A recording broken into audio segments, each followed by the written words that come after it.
حسن علی یار صاحب ایک چھوٹا سا سوال تھا۔ جی ایک ویڈیو میں نے دیکھی ہے اس کی، انجینئر محمد علی مرزا صاحب کے اسٹوڈنٹ کی، اس کے نیچے ہوں انجینئر صاحب نے کمنٹ کیا تھا کہ میں نے حسن علی یاری صاحب کو کوئی ای میل نہیں کی۔ تو اس پہ اگر آپ بتا دیں کہ آپ نے ای میل کی ہے، کوئی پروف وغیرہ دیں تاکہ وہ آپ کے اوپر ایک غلط بیانی مطلب کر اچھی بات ہے، ہم دکھائیں گے ان کا ای میل، بھائی دیں۔ دکھائیں گے، ہاں اچھی بات ہے بھائی۔ انہوں نے مجھے ای میل نہیں کیا، وہ مجھے یعنی جس ای میل میں ہماری بات ہو رہی تھی وہ ای میل گروپ ہے، اس میں انہوں نے ان کا ای میل موجود ہے۔ اب اگر وہ کہتے ہیں کہ میں نے ای میل نہیں بھیجا ہے تو وہ غلط بات ہے، اس طرح کی جھوٹ بات نہیں کہنی چاہیے۔ بہرحال ہم دکھائیں گے آپ کو ای میل ابھی تھوڑی دیر۔ السلام علیکم ورحمۃ اللہ وبرکاتہ۔ اللہ سے دعا کرتے ہیں کہ آپ لوگ خیریت سے ہوں گے۔ انجینئر محمد علی مرزا پھر مناظرے سے فرار۔ حسن الہیری نے یہ بات جو ہے کہی ہے، اور بھی علی مرزا کے بارے میں کافی چیزیں انہوں نے بولی ہے، اور اس ویڈیو میں جو ہے حسن الہیری نے جو بولا ہے وہ آپ خود بھی سن سکتے ہیں، اور وہ کیا کہنا چاہتے ہیں اور علی مرزا پر کیا تہمت لگا رہے ہیں۔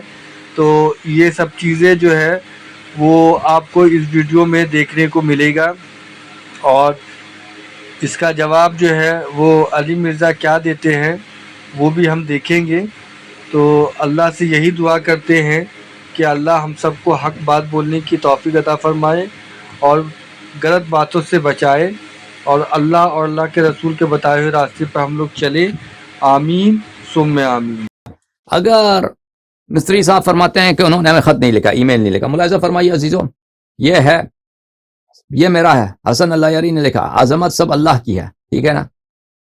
میں آپ کے شرائط اور موضوع سے متفق ہوں۔ برائے کرام مسٹر انجینئر سے اعلان کرائیں کہ وہ تیار ہے مناظرے کے لیے۔ برائے کرام اچھی طرح نوٹ کریں، یہ میں نے لکھا ہے یہاں پہ کہ اس نے موضوع کا انتخاب کیا اور اس نے شرائط کا انتخاب کیا، اور میں نے صرف اتفاق کیا ہے۔ دیکھتے ہیں اس بار بھی بھاگتے ہیں یا نہیں، کیونکہ اس نے مجھے پہلے بھی چیلنج کیا تھا اور میں نے اس کے چیلنج پہ راضی ہو گیا تھا اور وہ بھاگ گیا تھا۔ اور یہ میری ذاتی عظمت یا برتری نہیں ہے، یہ میری مذہب اور نور اہل بیت علیہ الصلوۃ والسلام کی برتری ہے۔ یہ چیلنج دے کر اپنی موضوع بھی ان کا، شرائط بھی ان کا، کوئی گفتگو نہیں ہوئی، کوئی نیگوشیشن نہیں ہے۔ اور انہوں نے جو شرائط رکھی ہم نے قبول کیا، بھائی صحیح مان لیا، ٹھیک ہے نا۔ موضوع بھی تمہارا، سب ہماری۔ تو اس کا جواب کیا آیا؟ انجینئر صاحب سے آپ اعلان کرائیں۔ انجینئر کا کیا جواب ہے؟ ٹھیک ہے نا۔ یہ 10:45 پر میرا ای میل آیا، اس کے کتنے دیر بعد؟ بھائی 1:12، یعنی 3 گھنٹے کے بعد، 2-2.5 گھنٹے کے بعد انجینئر کا جواب آیا، یس اگر ساجد نقوی صاحب ان کو آن کریں ورنہ نہیں، as already announced many times۔ کہتے ہیں ساجد نقوی ان کو آن کریں یعنی حمایت کریں میری، ساجد نقوی میری حمایت کریں۔ تو چیلنج کیوں دیا تھا بھائی؟ پہلے بھی تو چیلنج دیا تو تم لوگوں نے، وہ چیلنج تمہارا ویڈیو ابھی تک تمہارے اپنی چینل پہ موجود ہے۔ تو چیلنج نہ دوشیوں کو، ایک دفعہ تو سر عام چیلنج دیتے ہو کہ تا قیامت تمہیں چیلنج ہے، پھر مجھے خاص جو دعوت دیتے ہو، اور پھر اس کے بعد بھاگ جاتے ہو، کہتے ہو کہ ساجد نقوی سے اعلان کراؤ، کہ وہ میں اس کو نہیں جانتا، وہ مجھے نہیں، بس نام سنا ہے، چہرہ دیکھا ہے کہ وہ کوئی شخص بھی کہ وہ فلانے شخص کی حمایت کرے۔ یہ کوئی شرط ہے بھائی؟ یہ کوئی شرط ہے کہ میری دلیل سچا ہونے کی؟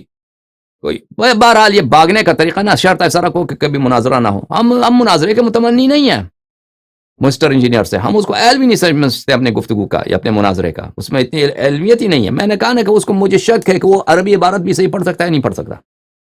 میں نہیں سمجھتا کہ وہ عربی عبارت صحیح پڑھ سکتا ہے، ٹھیک ہے نا۔ یہ تو تحقیق دور کی بات ہے کہ وہ کتابوں سے تحقیق کر کے دکھائے، اس کو پڑھنا بھی، ترجمے پڑھنا اور ہوتا ہے، اصل عبارت پڑھنا اور ہوتا ہے، عبارت کے ذرائع سے مطالب نکالنا، نکات نکالنا اور مہارت مانگتا ہے۔ میں تو یہ کہتا ہوں اس کو عبارت پڑھنا بھی مجھے نہیں لگتا کہ اس کو آتا ہوگا، ہو سکتا ہے میں غلطی پہ ہوں، لیکن میرا یہی گمان ہے، ٹھیک ہے نا۔ تو ایسے شخص جو پڑھ ہی نہیں سکتا، میں اس کو کیا چیلنج دوں؟ میں تو متمنی تو نہیں ہوں، تم خود پنگا لیتے ہو، روز ایک لسٹ بیچتے ہو کہ بھائی کیا کہ ان علماء کو تم چیلنج کرو، ان علماء کو تم چیلنج کرو۔ بھائی تم نے مجھے چیلنج دیا تھا، تم نے شیعوں کو چیلنج دیا، یا تم شیعہ مذہب کے خلاف بات کرتے ہو، ٹھیک ہے نا۔ اگر شیعہ مذہب کے خلاف تم خاموش ہو تو کوئی بات نہیں، تم شیعوں کو چیلنج نہ دو تو کوئی بات نہیں۔ جب تم شیعہ مذہب کے خلاف بات کرتے ہو یا چیلنج دیتے ہو، پنگا لیتے ہو، تو پھر تو بھائی کنجر عورت کی طرح پر بھاگ جاتے ہو، چھپ جاتے ہو۔ تو پھر یہ تمہاری اپنی نامردی ہے نا. پھر کہہ دو کہ ہم نے چیلنج نہیں دیا, ہم نے ای میل نہیں بھیجا. کیا ای میل نہیں بھیجا تم نے؟